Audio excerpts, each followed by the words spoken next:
여러분, 영국이라고 하는 나라는 말이죠, 지금도 상당히 힘이 있는 나라입니다. 근데 영국은 여러분 알고 계시죠? 여러분, 빅토리아 여왕 때에 해가 지지 않는 나라, 이것이 바로 영국이었습니다. 그런데 여러분, 그 영국이라고 하는 나라가 여러분 어떻게 시작이 되었는지 여러분 아십니까? 영국이, 그 찬란한 영국의 역사는 말이죠, 4세기경 아일랜드에서 처음 선교한 선교사 패드릭이라고 하는 사람으로부터 이제 영국의 역사가 시작되었다라고 하는 거예요. 패드릭이라고 하는 사람은 말이죠, 16살에 해적에 납치가 되었답니다. 그래서 그가 해적들에게 노예 생활을 하다가 그가 풀려나게 되었고, 이제 그가 수도원에 들어가서 생활을 하면서 그가 그곳에서 예수님을 영접하게 되죠.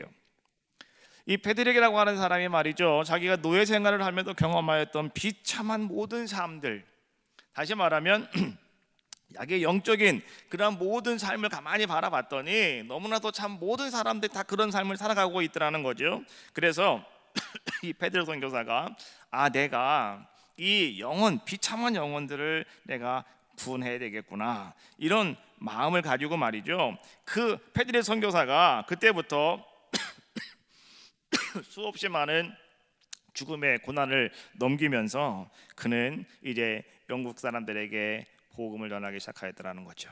그래서 그 복음을 전하면서 말이죠, 이 베트라고 하는 사람은 이제 일평생 200개의 교회를 세웠고요, 그 다음에 10만 명 이상의 개종자들에게 세례를 베푸는 귀한 자의 모습이었더라. 이것이 찬란한 영국 역사의 시작이다라고 하는 거예요. 또 여러분, 그 미국의 역사도 어떻게 시작되는지 여러분 대충 알고 계시죠? 미국의 역사도 마찬가지였습니다. 1620년 이 파이오니아 청교도들이 영국으로부터 미국으로 들어가서 이제 미국의 역사가 시작하게 되었다. 또 여러분, 우리나라의 역사를 여러분들은 잘 알고 계시죠?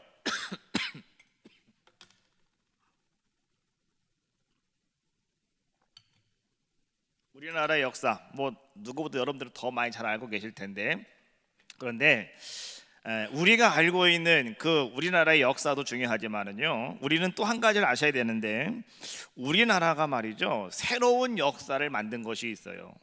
그것이 뭔지 아십니까? 바로 그것은 1885년도에 이 땅에 언더드와 아펜셀러 선교사가 들어옴으로 말미암아서 시작되었던 기독교의 역사죠.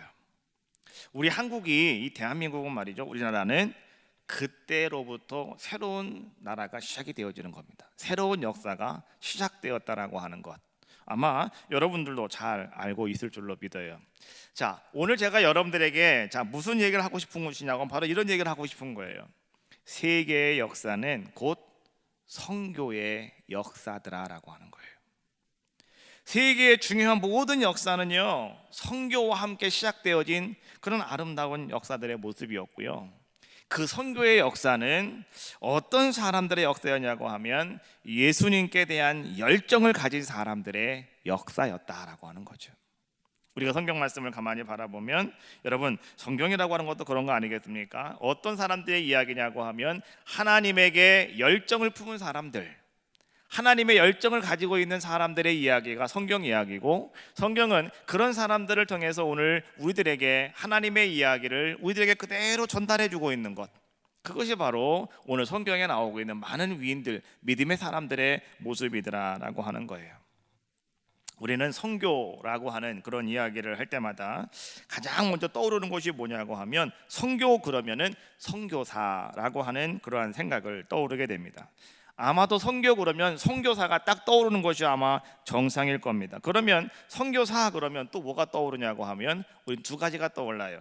오늘 이분이 아마도 선교사가 된다고 한다면 아마 정식적인 학교 교육을 마치고 정식으로 나가는 정식 선교사냐, 아니면은 오늘 이분이 한 교단이나 아니면 교회나 뭐 이러한 곳에서 이제 파송을 받아서 나가는 전문적인 전문적인 그 전문성을 가지고 나가는 전문 선교사냐, 뭐 이런 것을 가지고요, 우리는 생각을 하게 되더라라고 하는 거죠.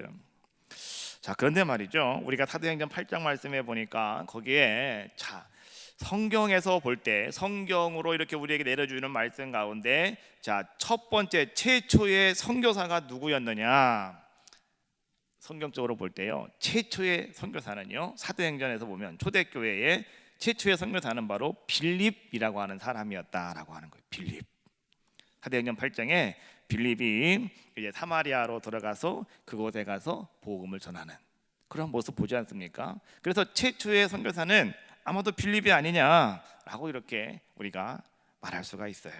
자, 그런데 여러분이 빌립이라고 하는 사람은 어떤 사람이냐? 빌립은요, 평신도였다라고 하는 거죠.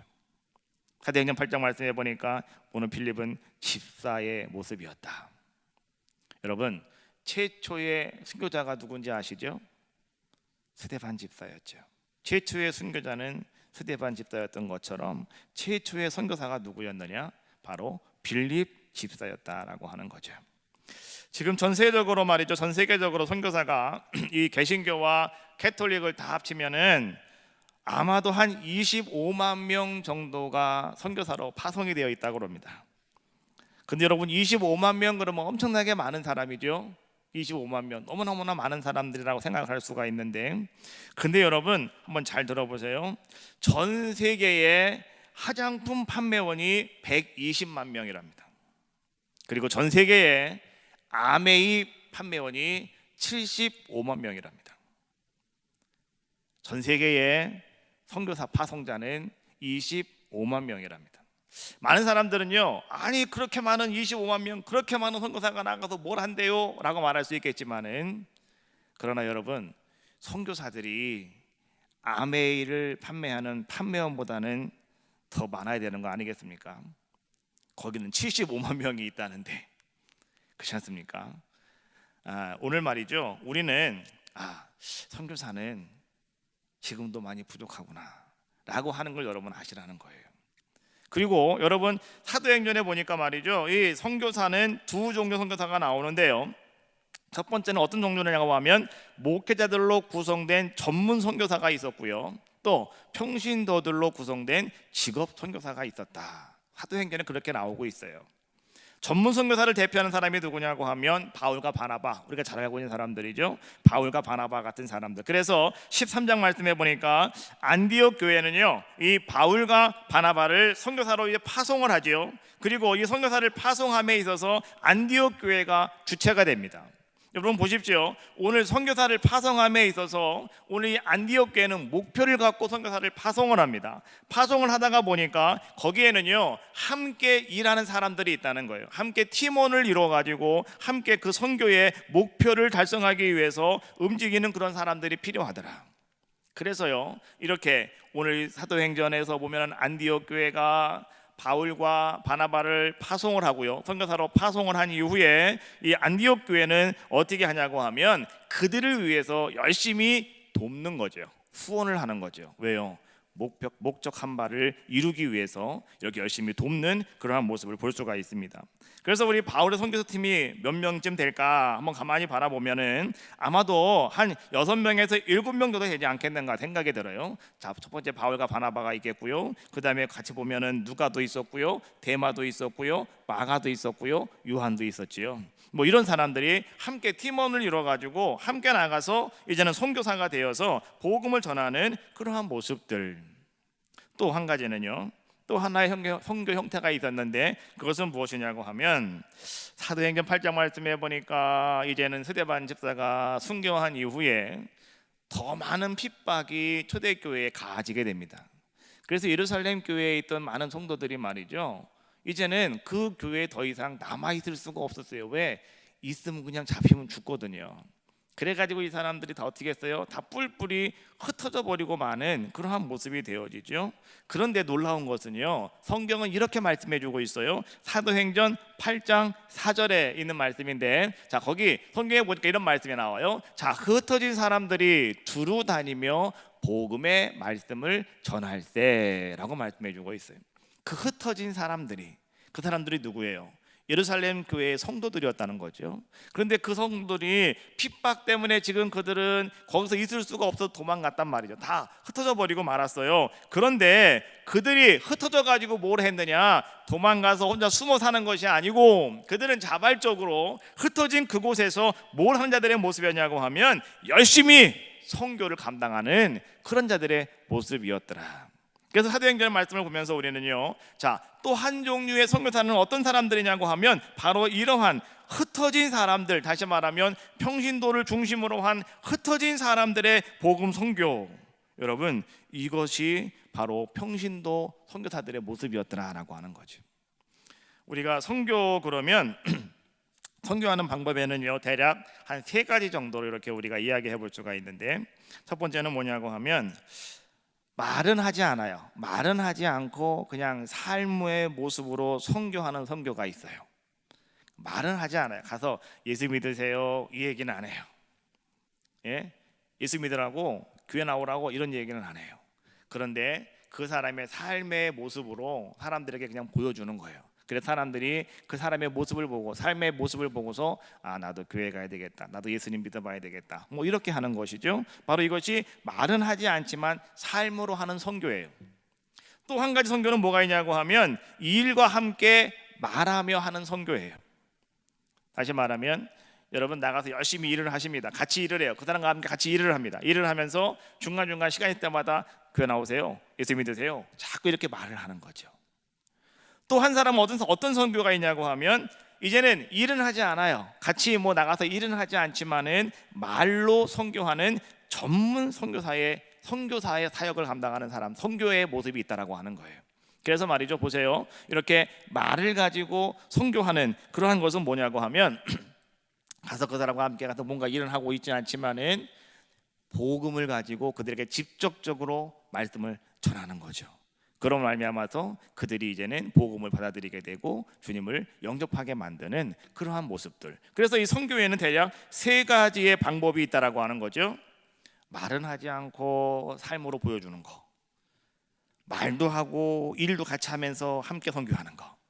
3번째는 일은 하지 않지만 말로써 전문적으로 아주 확실한 복음의 말씀을 증거하는 거. 뭐 3가지의 방법이 있다는 거죠. 오늘 여러분들은 나는 지금 교회 성도로서 나는 어느 맥락에 속하는 그러한 선교사의 역할을 감당하고 있는가, 여러분들이 한번 이것도 한번 가만히 생각해 보셔야 돼요. 내가 전문 선교사는 아니에요. 내가 뭔가 복음의 확실한 지식을 많이 가지고 내가 그들에게 뭔가를 내가 전하고 뭔가를 가르칠 수는 없다 할지라도요, 여러분 그죠? 오늘 여러분들이 말이죠, 그냥 말없착한 행실로, 또 더 나아가서 오늘 여러분들이 여일 속에서 만나는 많은 사람들에게 그냥 좋은 삶과 함께 좋은 말로 오늘 우리가 선교할 수 있는 것, 바로 이것이 오늘 우리들의 모습이 아니겠는가. 빌립이 바로 그런 사람의 모습이었다라고 하는 거죠. 빌립, 그는 집사였고 또한 그는 평신도였고 또한 그는 선교사였다. 자, 그런데 여러분 우리에게 중요한 것은 뭐냐고 하면, 자, 이러한 모든 선교 사역을 진행함에 있어서 가장 중요한 것이 한 가지가 있는데 그것은 무엇이냐고 하면 바로 그것은 성령의 능력이 필요하더라라고 하는 거예요. 선교의 종류는 다양해요. 말을 하는 것, 말하지 않는 것, 일하는 것, 일하지 않는 것, 뭐 많은 선교의 종류는 무척이나 다양한데 말이죠. 그런데 중요한 것은 뭐냐고 하면 선교는 사람이 하는 것이 아니고 성령께서 끌고 가시는 것이 선교의 사역이다라고 하는 거예요. 우린 그것을 분명히 아셔야 된다고 하는 거죠. 그래서 어떤 선교를 하든지 간에 말이죠, 우리는 성령의 능력이 우리에게 필요하다라고 하는 사실을 아셔야 돼요. 제가 가끔 여러분들 그런 말씀하죠. 여러분 전도하세요. 전도하시면 하나님이 여러분들 축복하십니다. 전도하시면 하나님이 여러분들에게 성령 충만함 허락해 주십니다. 이런 얘기 많이 하죠. 왜 그런 말을 하고 있냐고 하면 여러분 전도가 바로 선교거든요. 여러분들이 전도하다가 보면 성령이 여러분들과 함께 하셔요. 왜요? 하나님이 그 일을 지금 이끌고 나가고 계시기 때문에. 여러분들이 하루에 2시간씩 전도한단 말이죠. 그러면 그 2시간 전도하는 시간은 누가 같이 함께 하셔요? 성령님이 함께 하신다고요. 2시간 딱 끝났다고 해서 성령님이 여러분들 딱 떠나가시느냐? 아니에요. 함께 하셨기 때문에 계속 여러분들과 함께하고 계시는 거예요. 그래서 오늘 여러분들의 삶 속에서 무슨 일이 있든지 간에 그 성령께서 여러분들을 도와주시는 거죠. 사도행전 13장 말씀해 보니까, 사도행전 13장 2절 말씀해 보니까 거기 그런 말씀이 나와요. 주를 섬겨 금식할 때에 성령이 말씀하여 이르시기를 내가 불러 시키는 일을 위하여 바나바와 사울을 따로 세우라 하시니 라고 말씀해 주고 있어요. 자, 한번 따라 한번 해볼까요? 따로 세우라. 바나바와 사울을 따로 세우라. 여러분, 이것은 성령께서 지금 하고 계시는 말씀이에요. 성령께서, 사람이 하는 얘기가 아니고 성령께서 그렇게 말씀하셨다는 거예요. 바나바와 그 다음에 사울을 따로 세워라. 다시 말하면 성령께서 선교를 위해서 그 사람들을 불러주셨다는 거예요. 그리고 성령께서는 말이죠, 그 사람들을 세우시기 위해서 성령은 뭘 하시느냐? 그 사람들에게 지속적으로 훈련을 시키더라라고 하는 거죠. 그 성령은 때로는 기도하게 만드시고, 또 때로는 성령은 말이죠, 그로 하여금 금식도 하게 만드시고, 성령은 때로 그와 함께 하심으로 말미암아서 기적을 베푸시기도 하시고 능력을 베푸시기도 하는 것이 바로 성령의 역사하심이었더라라고 하는 거죠. 그래서 빌립이 말이죠, 이제는 자, 오늘 그가 성령님이 함께하는 아름다운 모습을 가지고 사마리아로 들어가서 열심히 그가 복음을 증거할 때에 자, 어떤 역사가 임하게 되었냐고 하면 사도행전 8장 6절 말씀에 이런 말씀이 나와요. 한번 같이 한번 우리 보겠습니다. 사도행전 8장 6절 시작. 무리가 빌립의 말도 듣고 행하는 표적도 보고 한 마음으로 그가 하는 말을 따르더라. 할렐루야. 여러분 보십시오. 자, 오늘 말이죠, 많은 사람들이 빌립이 하는 말도 들었답니다. 그리고 그가 행하는 표적도 다 보았다는 겁니다. 그리고 나서 어떻게 했다고요? 이제는 한 마음으로 그가 하는 말을 따라가는 자들의 모습이 되었더라라고 하는 거죠. 우리가 나가서 사람들에게 자, 예수님을 우리가 그들에게 좀 전해야 되겠는데, 예수님을 우리가 말로 그들에게 증거하셔야 되겠는데, 그 예수님은 우리가 어떻게 무엇을 우리가 전해야 되는 것일까? 우리 때로 그것 때문에 참 말이 나오지 않아요. 나는 아무것도 몰라요. 내가 어떻게 될지를 모르겠어요. 뭐 이렇게 생각할 때가 참 많이 있지 않습니까?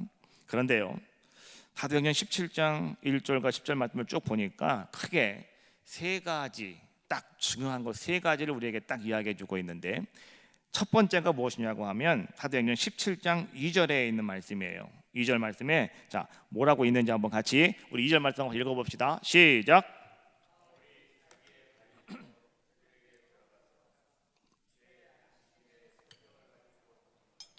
바울이 자기의 갈래대로 그들에게 들어가서 새 안식일에 성경을 가지고 강론하며, 이런 말씀이 나와요. 자, 여러분, 우리가 예수님의 무엇을 우리가 증거해야 될까 고민할 때가 있는데요. 첫 번째, 여러분, 우리는요, 첫 번째 중요한 것은 이 성경을 가지고 오늘 우리는 이 현장에 뛰어 들어가셔야 된다, 이런 얘기예요. 때때로 우리가 복음을 전하는 일에 있어서 말이죠, 선교하는 일에 있어서 우리는 선교의 도구가 뭐가 있을까, 뭐 이런저런 많은 것들을 고민할 때가 있어요. 근데 가장 중요한 선교의 도구는 뭐냐? 성경이라는 거예요. 성경.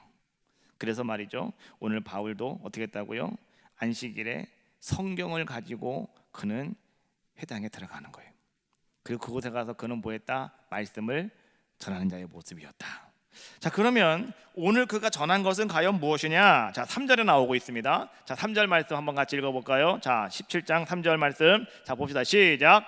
뜻을 풀어 그리스도가 해를 받고 죽은 자 가운데서 다시 살아나야 할 것을 증언하고 이르되 내가 너희에게 전하는 이 예수가 곧 그리스도라 하니. 자, 두 번째는요, 오늘 이 바울이 행한 것은 뭐냐고, 첫 번째, 성경 말씀을 가지고 성경책을 가지고 그는 회당에 들어갔다. 두 번째, 그는 자, 그리스도가 죽었다가 다시 살아나셨습니다, 이것을 했다는 거예요. 예수님이 그리스도신데 바로 그 그리스도가 죽었다가 다시 살아나셨습니다. 여러분, 이것이 복음이에요. 다른 게 복음이 아니고 이것이 복음이에요. 그리스도가 죽었다가 다시 살아나셨다. 선교는요, 이 복음을 전하는 게 바로 선교입니다. 그리고 세 번째로 오늘 바울이 말하는 것이 뭐냐? 결론인데요. 따라 한번 해볼까요? 예수는 그리스도시다. 이것을 전하는 거예요. 예수는 그리스도시다. 이것이 바로 선교의 결론이었다라고 하는 거죠. 오늘 여러분, 우리가 말이죠, 자, 내가 무엇을 어떻게 해야 될지, 내가 어떻게 무엇을 가지고 내가 전해야 될지 고민스러울 때가 참 많은데 아무것도 아니라는 거예요. 우리는 성경 말씀을 가지고 성경에 있는 말씀 속에서 예수님은 죽었다가 다시 살아나셨고 바로 그분이, 바로 예수님이 바로 그리스도이십니다 라고 전하는 것이 예수님에 대해 증거하는 우리들의 모습이더라. 바로 그것이 복음이더라. 오늘 빌립이 말이죠, 사마리아에서 선교를 하게 됩니다.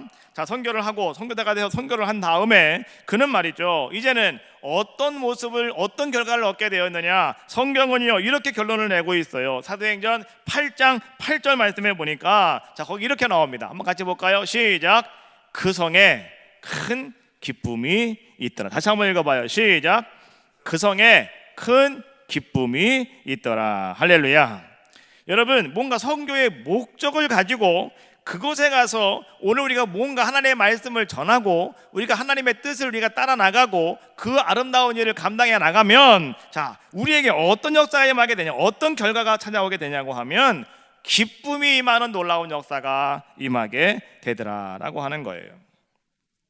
사마리아 성은 원래 기쁨이 없는 곳이었어요. 왜냐고 하면 거기는요 우상과 귀신과 그다음에 악한 죄악과 미신들이 가득 차 있는 것이 바로 어디였느냐? 바로 그것이 사마리아라고 하는 곳이었단 말이죠. 그런데 오늘 빌립 집사가 그곳에 들어가서 하나님의 복음을 증거한 이후에 그 성에 큰 기쁨이 생겨나게 되었다고 성경은 분명하게 말씀하고 계시더라라고 하는 거예요.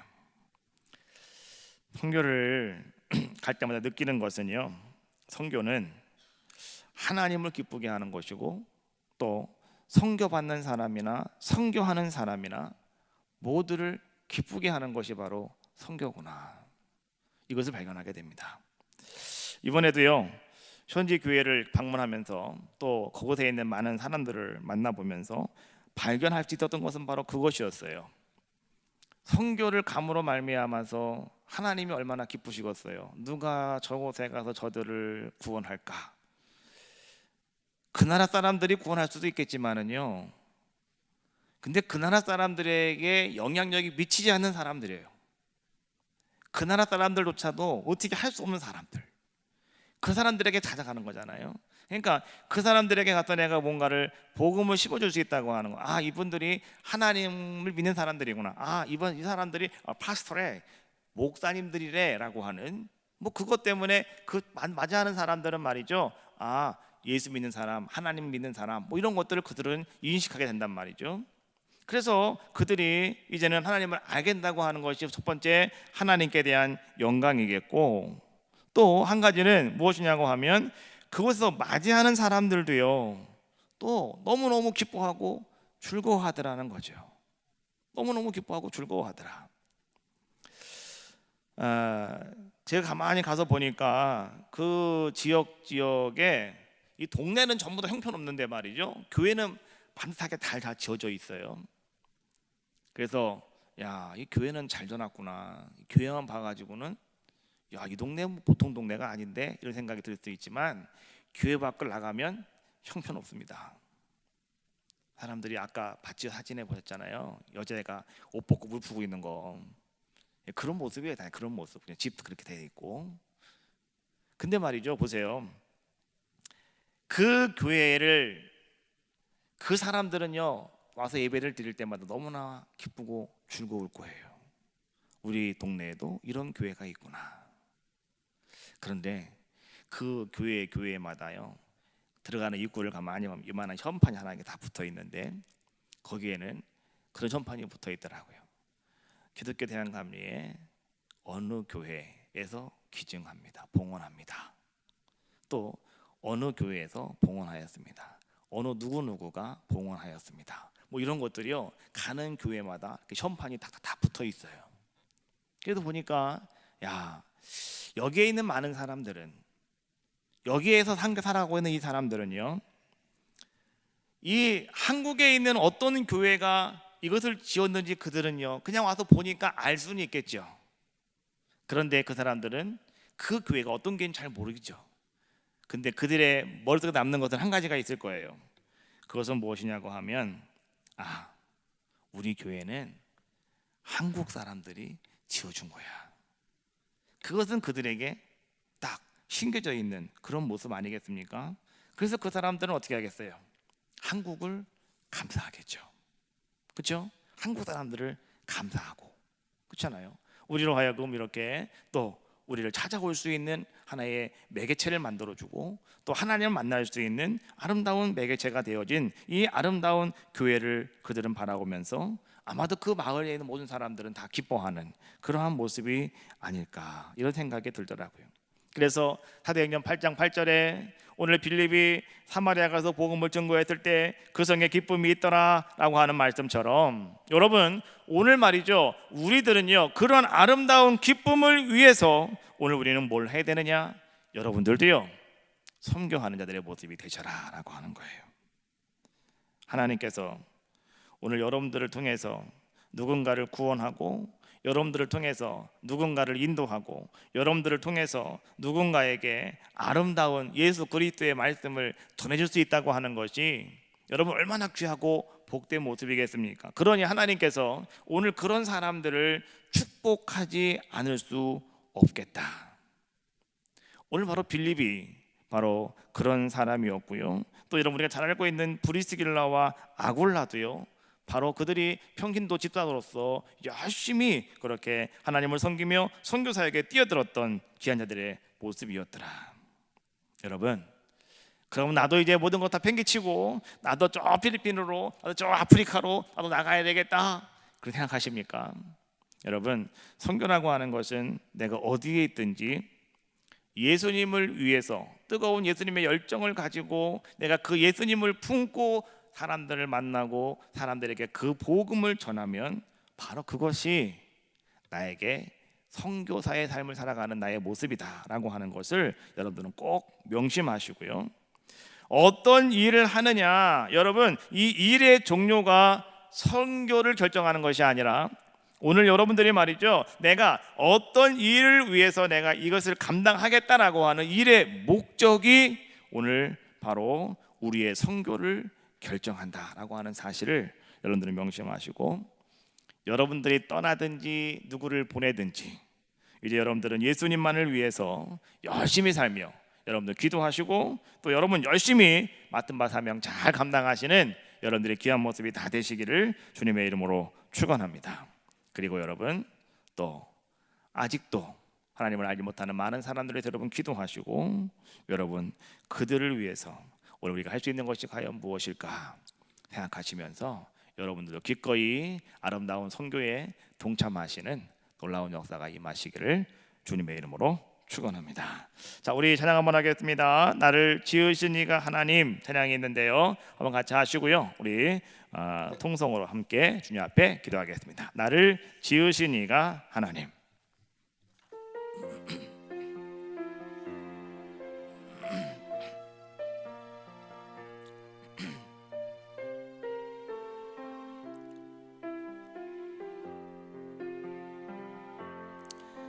나를 지으신 이가 하나님, 나를 부르신 이가 하나님,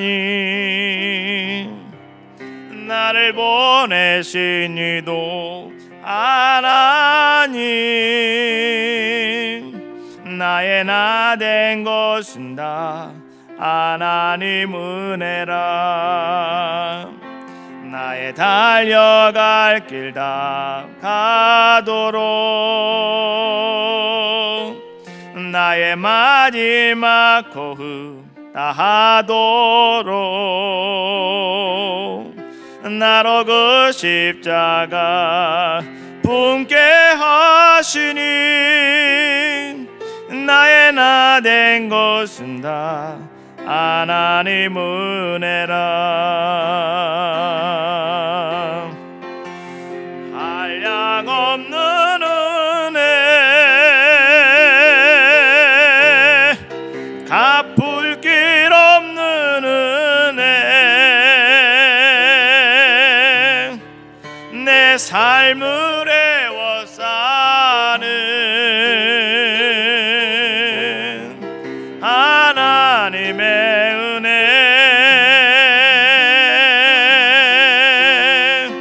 나 주저함 없이 그 땅을 밟음도 나를 붙드시는 하나님의 은혜. 우리 다 같이 통성으로 주님 앞에 기도하겠습니다.